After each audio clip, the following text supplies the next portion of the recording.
Manny, is it Mays? Maez. Maez.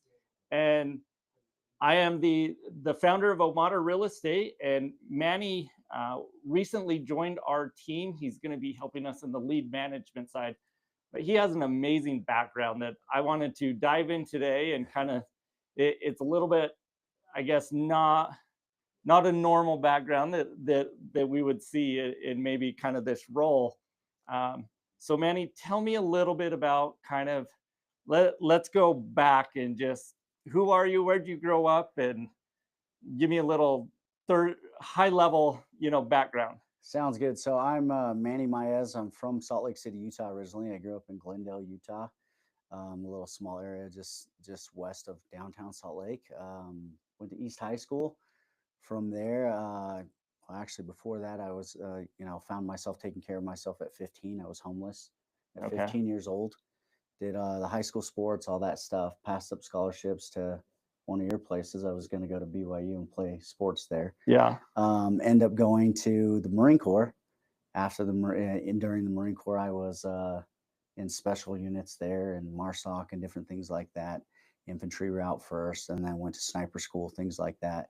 Did 4 tours in combat, twice in Iraq, twice in Afghanistan, and went to school after. Became a police officer for a while in St. George, and now I'm working in real estate. I was in the trucking community for a while. Okay. So that's a little synopsis of my background. So let's go all the way back. So I definitely, don't relate completely as far as being homeless at 15, right? Yep. But my parents did move to Utah from Wisconsin my senior year, Okay. and I lived by myself my senior year.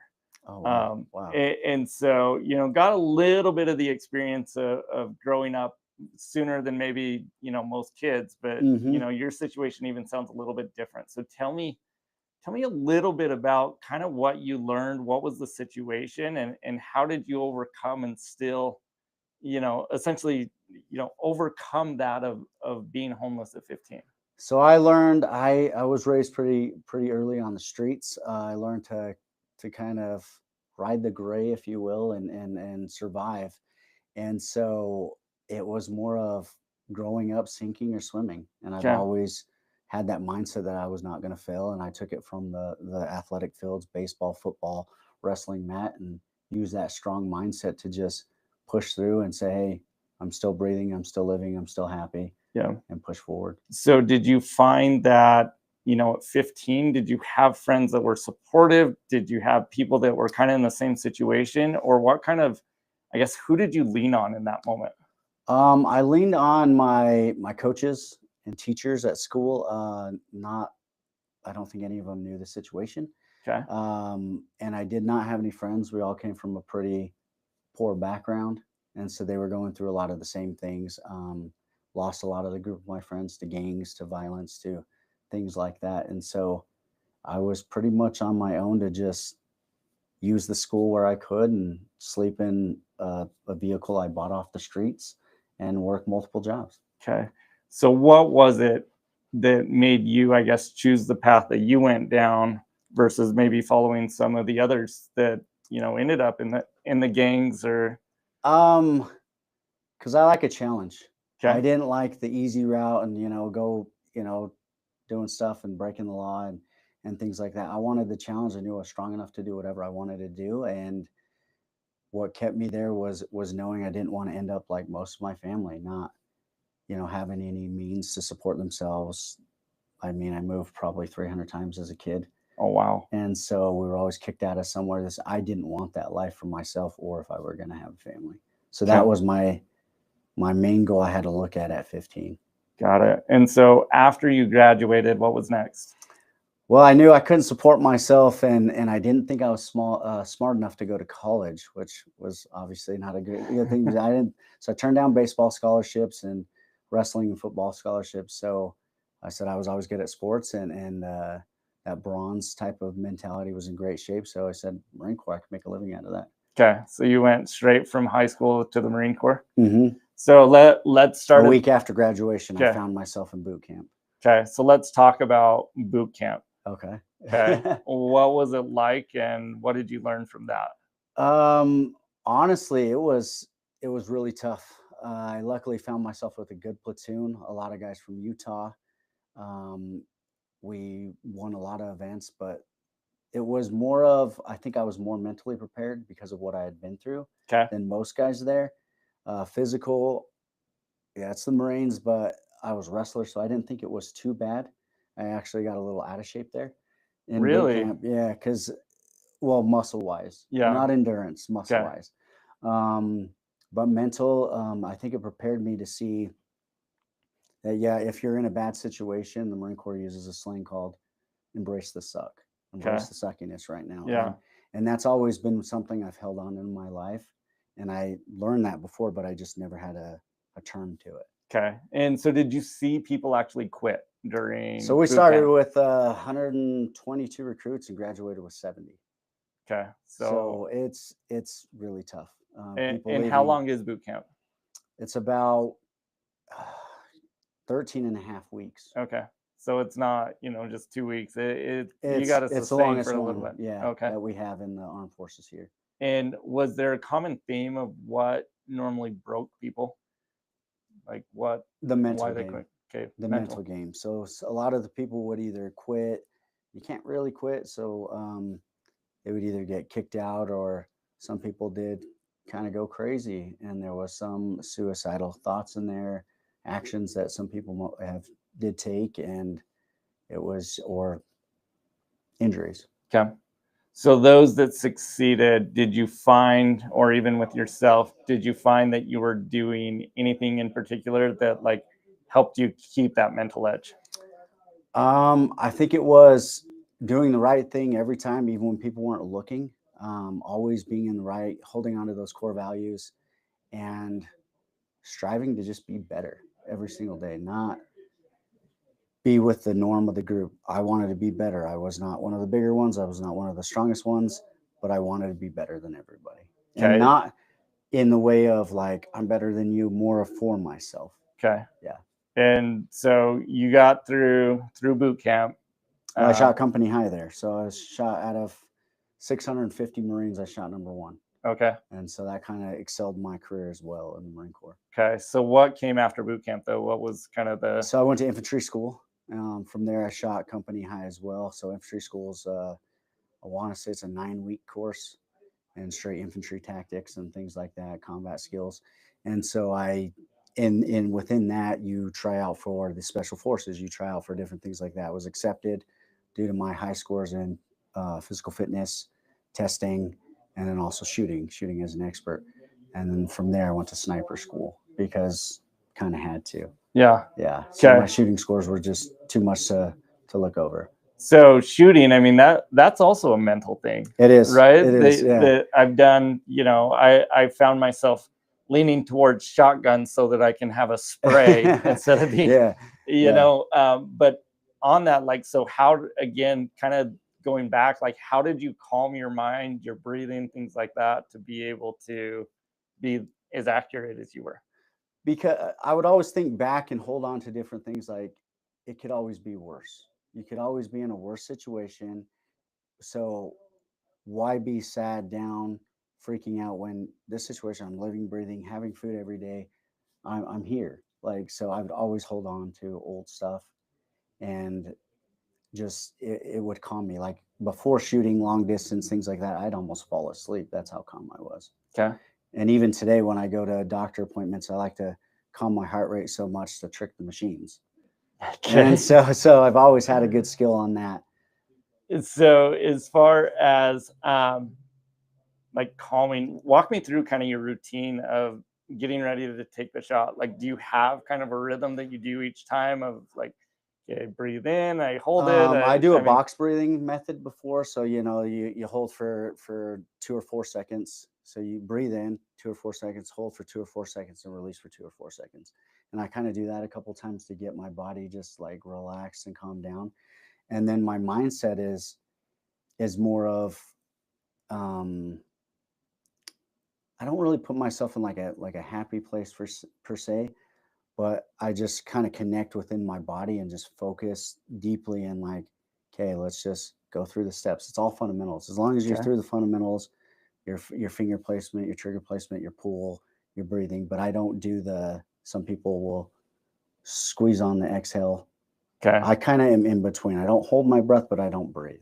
Okay. So it's a mixture of kind of short breaths. Okay. So have you found, being able to get calm, do the box breathing, do you find that you still do that in stressful Oh situations? yeah, and everything I do before I walk in the office, before I come on a podcast, like anything that might bring a little stress, I calm myself down Okay. And and do you find it's kind of the same rhythm and same tactics that you did before? exactly, uh-huh. And it's kind of that, for lack of a on switch, it's an on switch. So, instead of turning a switch on, I'm turning it on in my body to, okay, let's go rock today. Let's get it done. Awesome. That's crazy. So, you finish school, then what happens? So after that, I actually volunteered to go to Iraq. So they asked us um, we were lining up, getting ready to graduate, and they said, we need 4 to go to Iraq. Who wants to go? And there was only 4 of us. So we all raised our hands and we decided to go, and we joined a unit that was in Iraq. And so I went straight to Fallujah, 18 years old, Fallujah, Iraq. So, So you were 18 at that point. hmm What are some of the things like? What was it like? I guess getting out of the plane or whatever you flew in. Like, well, what was it? the first example. So when we fly in there, we get in there, you get into Kuwait first, and then you start going down the chain to get into Iraq. They fly into Iraq. We got on the helicopter from Baghdad to go to Fallujah, which is not a long helicopter ride, but as soon as we get up in the helicopter, it's on. Like, me and one of my friends that I was in all the schools with, we're like, what is that sound? And it was bullets hitting the bottom of the helicopter, Oh people wow. shooting at us. And then the door gunner on the back started laying fire across where he thought it was coming from. So we looked at each other and we said, we're really in it. Yeah. So is that when it became real? It does, but you're 18, you're still joking, you have a ton of training, and you're a Marine, so you think you're invincible, you think you're better than everybody. That's the kind of mindset you get, right? With all that training and being elite forces, we thought we were better. So we just it was more of the training kicks in, and kind of a joke to us at that point. You don't really, Really? yes. Yeah, because Marines are all about that warrior culture, almost like, the Spartans on the movie 300. You're wanting to be in that fight. So we're Okay. like, hey, let's do it. So where did that mindset come from? Was that like training? I mean, in business, right? We go. This is such at a different level. Yeah. Like to me, like the thought of like, I'll do things to get mindset to get ready to go for the day, right? hmm Um, the mindset that I feel like I would have to go through in the rhythm to get ready to go out and put myself in an environment where I could be shot, right? Like, so where did that mental training or mindset, was that natural? Was it something that, I don't see, I guess I don't see Marines standing together doing affirmations in the morning, but maybe you yeah. do. Like No, what? no, I think that mindset starts before the Marine Corps. Okay. Like, so being a kid that was raised on the streets, raised through gang violence, raised through having to stand up for yourself, fight on the streets, things like that. And then also through sports is where I put a lot of that is I was a quarterback in football before I stopped growing, and I was a leader. So some of it was natural, but most of it I like to pull from the sports Okay. and just like, let's turn on. Now I'm putting my helmet on and I'm getting ready to go. Okay. Um, yeah, so So you're flying in a helicopter, you start hearing the bullets. I mean, what? Walk me. I mean, the first time you touched, like, was there ever a moment that you're like, "This is tough," or like, "This is real," or um, I would say it was all pretty tough and real, but like I'd always done this alone. I mean, I'd already been on my own 3 years at this time. I didn't receive one letter in infantry school or boot camp from any family members. So I was used to either leaning on my brothers to the right, to left of me in the Marine Corps, or pushing on myself. So I was ready and determined, and I kind of was in that mindset. Well, I have a job to do. I need to do it, and let's have fun doing okay. it. And Which so, sounds kind of weird, right? yeah. Yeah. So, did you guys have like a routine or a rhythm that you did? Was every day different? Like, walk me through. I guess how long were you there in the first tour? So you're there for 7.5 months. The Marine Okay. Corps does those tours like that. But there's a whole like we should have had a workup before that. What it would have been 5 months of continuous training, and then also getting in the mix of how combat is supposed to look. Um, but we didn't have that because we volunteered and we joined a unit that was already there. So step one, the unit had just arrived a week before us, so there was a unit that we were changing hands with, that we were taking over so they could leave. And so the routine for those first couple weeks is getting on job training, basically going out on patrols, foot patrols. You had 3 foot patrols a day, and then 2 mounted patrols and vehicles at night. And you had to do that every single day. And so there was really no room for, I think we had 1 leisure day a week. But sometimes if you're out on a mission that is supposed to just be a military, just basically like a presence patrol, that could go into just being a basic hour and a half walking around mission to we're here for 3 days in a firefight. Got So it. there's really no routine in it. We did try to keep a routine, working out in the morning still, and then also eating together, everything together. Got it. And looking back, what are maybe some of the biggest life lessons that you can take from that? Of like, you're not. I mean, getting up and getting ready to do that versus getting up and getting ready to go to a job, like obviously are different. Hmm. But what are the things that you were able to essentially take from that and really, I guess, apply to your life today that maybe changed the way that you are? Is if you didn't have that experience, like why is it different now because of your experience? I think I know how strong I really am now. Like I didn't really know that. There's not a measuring stick to, and I mean more of mentally. Like there's always more energy in your body that you can always push your body more than what you think. And I think we're not tested that way unless we're put in severe circumstances. And I've learned that I'm stronger than I ever thought I would be. And this may be cliche, and people say this all the time. There's nothing I can't do.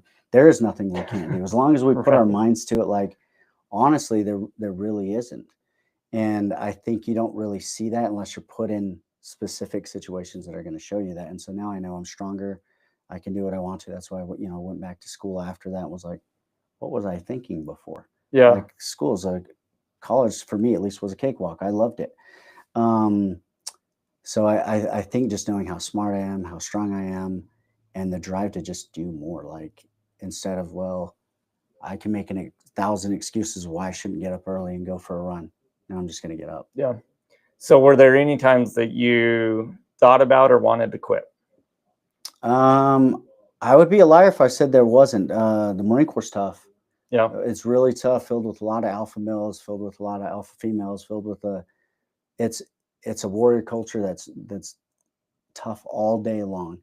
There were some times that I may have thought I wanted to quit, but the guys are what kept me in it. Not the love of the Marine Corps, the love of the people I was next to.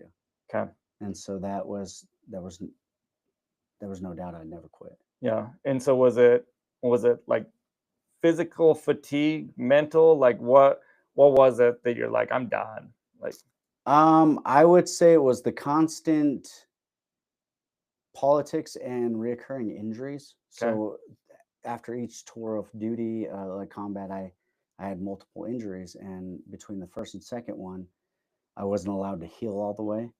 I was supposed to have a couple of surgeries, and the government said, "Nope, you're going back."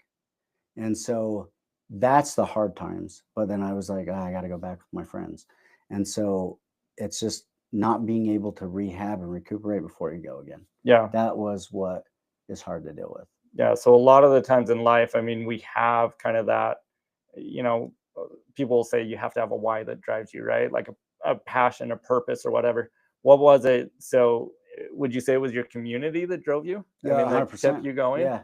It was the community. It was the men I was fighting next to. It was, and not even so much the cause of why we were there.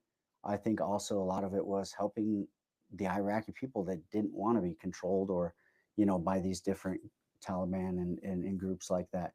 So it was not only helping my fellow people, but the people I was dealing with every day. Yeah. So when you're in it, do you feel that you're making a difference? Like, do you Um, feel that you're changing and helping in like when you're there? yeah, I think so. Yes. Okay. Because unless you're there, you don't really see the change that's happening. You can hear about what's going on CNN, things like that. But with the change and the lives we were saving, a lot of the kids we were able to, help with their families to get back here, get a good education, maybe even go to Europe and get out of those war zones. Yeah, we changed a lot of lives. And then I'm sure you've got, tons of stories, right? Yeah. Just tons of stories. What are some of the I guess one or two, kind of stories or instances that, you know, for most of us only think happen in movies? Like what were Um, some real moments? I would say like one of the stories that I find funny and people can't relate to because my fiance always says, "How can you sleep? Like just like maybe we have a disagreement that night or whatever it may be. How do you just go to sleep?" And I say, "Well, when you one time I was right before the Battle of Marja in Afghanistan. This would have been 2009, maybe 2010. It was a big old battle in Afghanistan down south. Well, a couple nights before, I was with some young Marines. I was already a sergeant at this time, and there were some younger Marines. It was really cold, and we were sleeping outside of this town that supposedly the lane to get into the town was filled with about 99 IEDs, improvised explosive devices, daisy chained together. So you step on one, they all go off. So we were clearing this with engineers and getting ready to go in, and we were rocketed attacked all night long, just all night. Rockets flying all over us, and people were freaking out. And I said, "Well, we got to get some sleep." I went right to sleep. Like I just went right to the, and then you could hear them, you can hear rounds and everything, and the guys firing, but we needed sleep. And I was like, Yeah, and so some of the young Marines like started, "Oh, how are you just sleeping?" I was like, "Just go to sleep. Like you're fine. Like, well, can we cuddle up next to you?" I'm like, "Sure." Yeah, and so that's one of my funny stories. Like you don't see those in movies, but yeah, that's one of my funny ones. Also, it's really real. Like we are as combatants, we're held by the Geneva. We're the only one that follows that convention rules.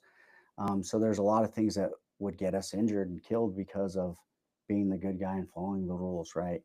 Lost one of my great buddies that's buried in Arlington. Went and visited him this last year, his grave, and he was a corpsman for the Navy because we used Navy docks. And in that same battle, so about 3 days later, he was.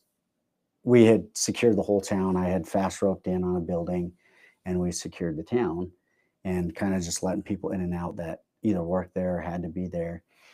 And we had like a chain around the whole thing, and he went to just check on some of the kids. One of the kids said, "I'm injured. I'm injured." And so he went to go check them out, and there were some Marines providing protection for the dock. And next thing I know, all I hear is bam. And so the guy had put suicide vests on all of his kids and threw them into the group of the Marines and the Navy corpsmen and killed all of them. And it's insane, so that's things you don't see. Like, right? I mean, there's pure evil on some sides of people.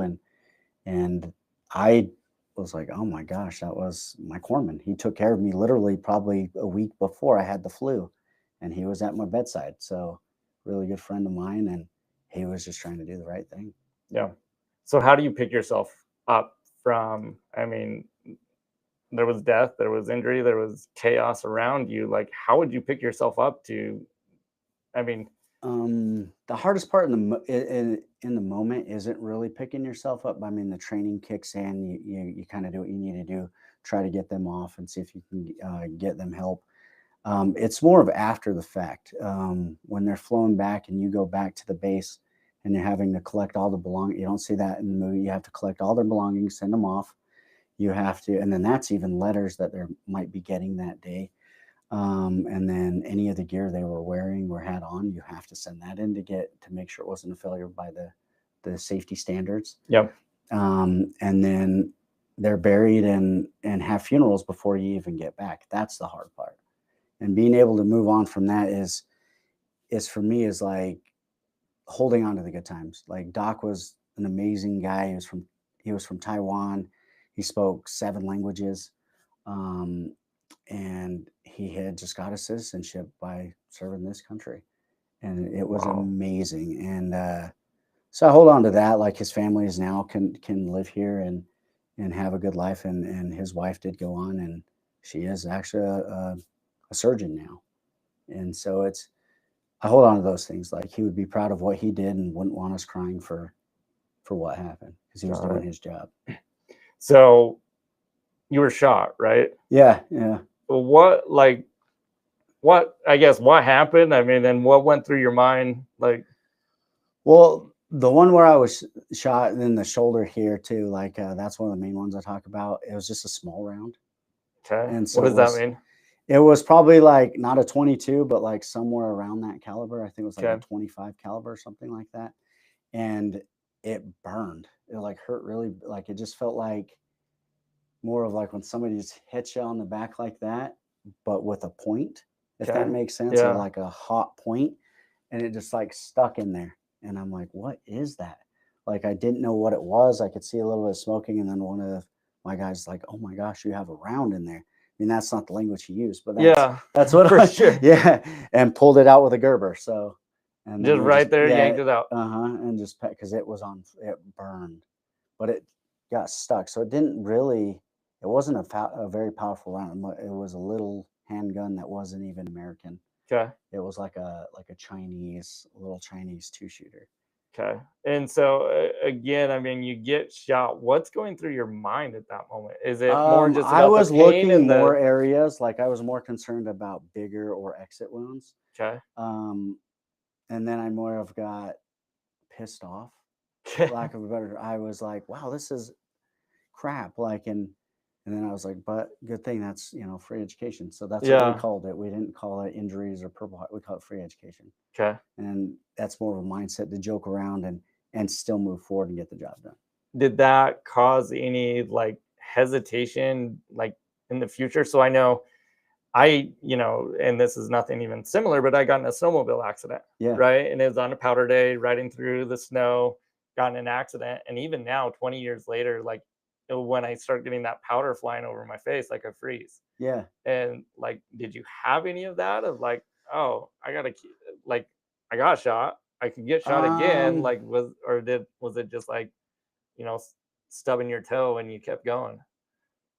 I think it was stubbing your toe, but it was more of like, when you have a sibling that's like pestering you and maybe hits you and you're pissed off. That's what it Okay. was.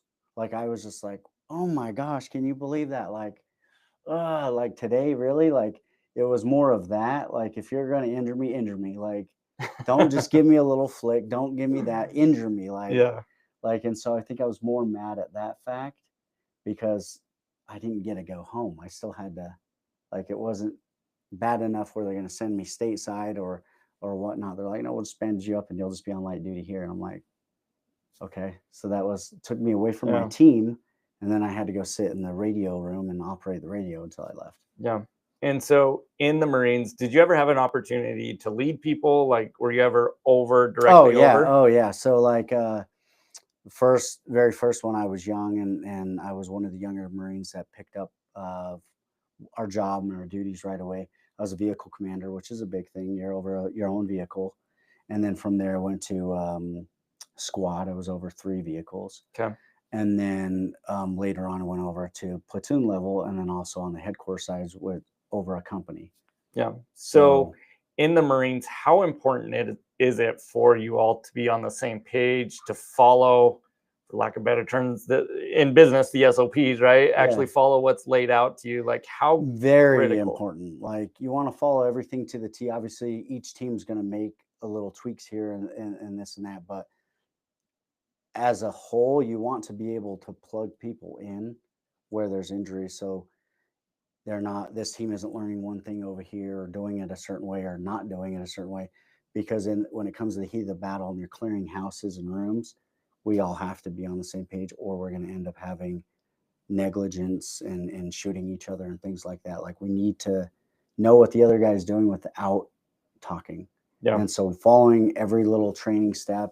And I believe that's why the Marine Corps is so mentally tough. Like, they're not creating robots as people think. They're not. They're creating warriors that think, Okay. but then also can be disciplined enough to follow the rule, to do the right thing when nobody's watching, to follow those core values. So It's huge, Yeah. huge. So if you were, to give a TED talk, Hmm. and you found the importance of following the systems that were in place, how would you relate that to business? Of like, we saw this where it was life or death. Like, how can you take that same essentially mindset and apply it on the business side? By showing like how Marines are taught, and you can bring it to the business side, is showing like, hey, look, this is what these Marines did in the Pacific. This is what the Marines did here. It's all the same concepts. And maybe it's evolved a little bit, but as long as you're doing what you need to do and you bring that to the business side, like these steps are thrown out in front of you. Look what the success it's brought these individuals. Yeah. Why are we not following the same thing? If Yeah. they're finding success and it's almost across the board throughout the decades, why would we not do that? Yeah. Why would we not keep doing the same thing we're doing if it's working, if it's 100%? And not only is it working, it's uh, you know, um, the best in the world, some of the best training in the world. Yeah. And we can bring that to the business side, keep that structure, keep it going, make a couple tweaks here and there as the Marine Corps has, and still find success. That is kind of boggles my mind that people don't see that. Yeah. Yeah. So how often would you come back and talk strategy and say, okay, this is what went well, this is what we could have done After better, and this every is mission, what every mission? every mission. So I did probably, let's see, roughly 400 and something combat missions. Every single mission you have so you have a pre-mission brief. You, if you have a moment, you can have a during mission talk if you can, and then at the end, and you Yeah. break it down, and then everybody gets involved and like, hey, this is what we could have done better. This is what we did good. This is what we still need to be pushing. So everything, single thing, and that's training too. Yeah.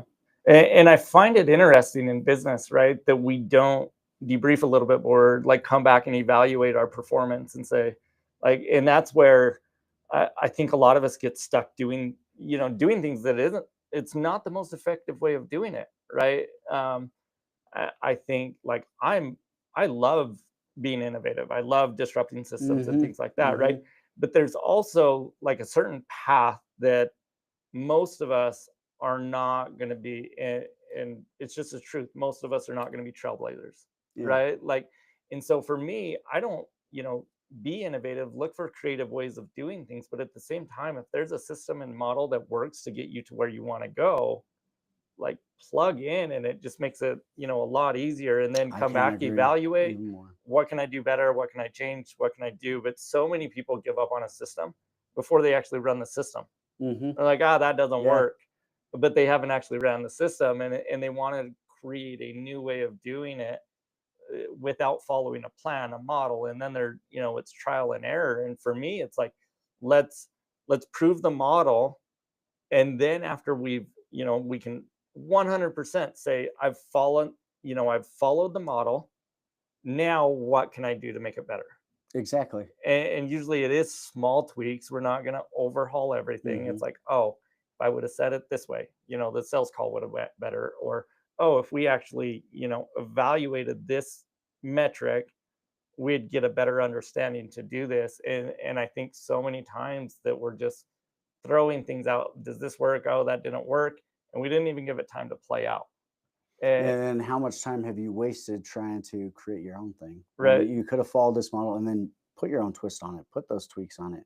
And I think that's something that will help us a lot here, like being able to debrief and talk, hey, how did that call go?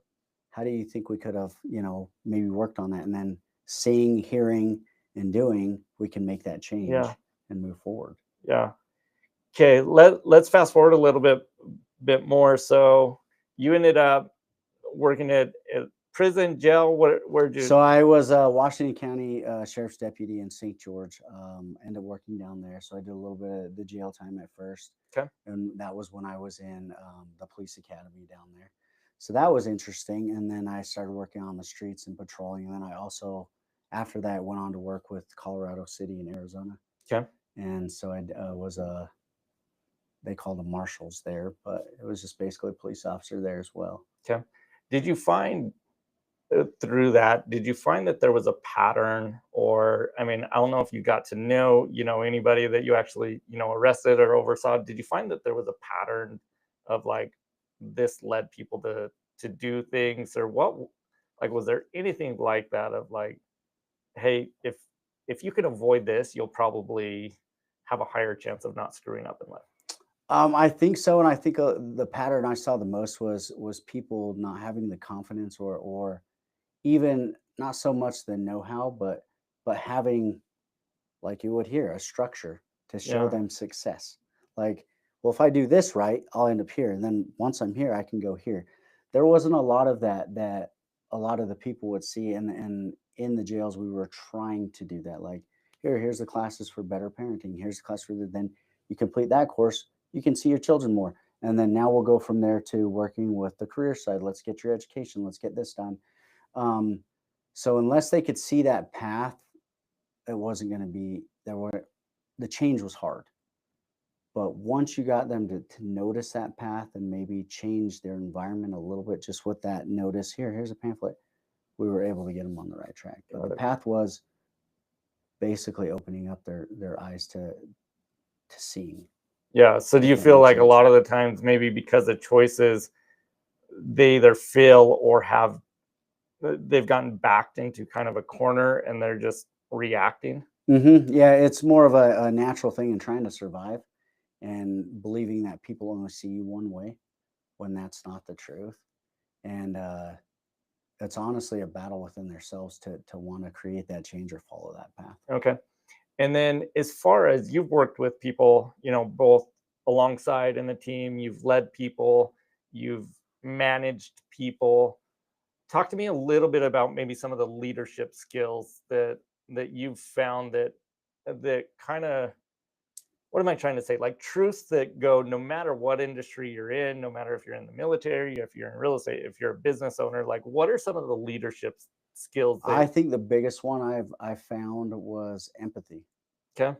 Being able to put yourself in the other person's shoes, see kind of what they deal day in day out, and create that specific voice to them that they're going to hear, because we all come from different backgrounds. We all have different issues we're dealing with daily, whether we show them or not, and just trying to keep that in mind. And then also, my biggest thing beyond the empathy was leading by example, like trying to do my best work, trying to do that, not to show anybody up, not to anything like that, but that's addictive. Like when you see somebody doing good, success Yeah. is very addictive. Like you're like, well, I want to be like Russ. I want to be like, Scott. He's got his stuff together. Like that gets you going, and being able to show them, like I've been there, I've done that.